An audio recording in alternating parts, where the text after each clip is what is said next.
আমাদের এখানে প্রথম স্কুল যে আছে চণ্ডীতলা শিক্ষা নিকেতন কোয়েড হায়ার সেকেন্ডারি স্কুল, আমরা তাদের সঙ্গে একবার কথা বলে নেওয়ার চেষ্টা করব। Hello and welcome to ANM news. আমরা দেখতে পাচ্ছি এখানে তোমরা রেইন ওয়াটার হারভেস্টিং এর উপর মডেল রেডি করেছো, তো একটু তোমাদের মডেলের ব্যাপারে যদি বলো। Doctor Rajesh Kumar sir, IPS, member secretary West Bengal pollution control board. এরকম ব্যবস্থা রয়েছে, আমরা সেই ব্যবস্থা থেকে অনুপ্রেরণা নিয়ে এই মডেলটি তৈরি করেছি। এবং ইনচার্জ এনভায়রনমেন্ট এডুকেশন প্রোগ্রাম বলতে চাইছো তোমাদের স্কুলে রেইন ওয়াটার হারভেস্টিং হয়।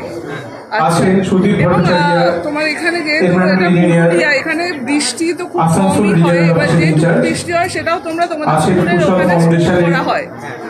এই ব্যাপারে একটু আমাদের দর্শকদের সেই সংরক্ষণ করার জন্য আমরা বিভিন্ন কাজে ব্যবহার করতে পারি, যেমন কিচেন গার্ডেনে, ফুলের বাগানে ব্যবহার করি আমরা সেই জল।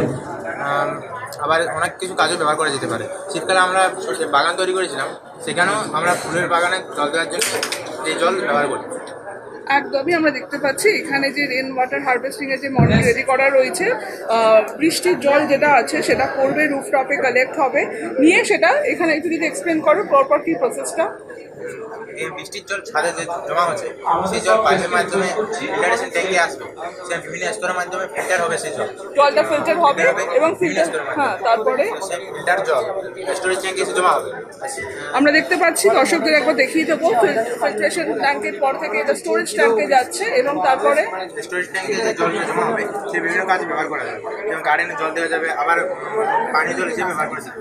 একদমই সেটা স্টোরেজ ট্যাঙ্ক থেকে সেই জলটা সারা বছরই আমরা ইউজ করতে পারবো, সেটা ইরিগেশন পারপাস, গার্ডেনিং জন্য ইউজ করতে পারবো এবং এটাকে খাওয়ার জন্য কি ইউজ করা যেতে পারে। একদমই আমরা কথা বললাম চণ্ডীতলা শিক্ষা নিকেতন হায়ার সেকেন্ডারি স্কুলের সাথে, ওদের মডেল ছিল rain water harvesting. Thank you so much আমাদের সঙ্গে কথা বলার জন্য। Please don't forget to subscribe our channel and also click the bell icon to get the latest updates.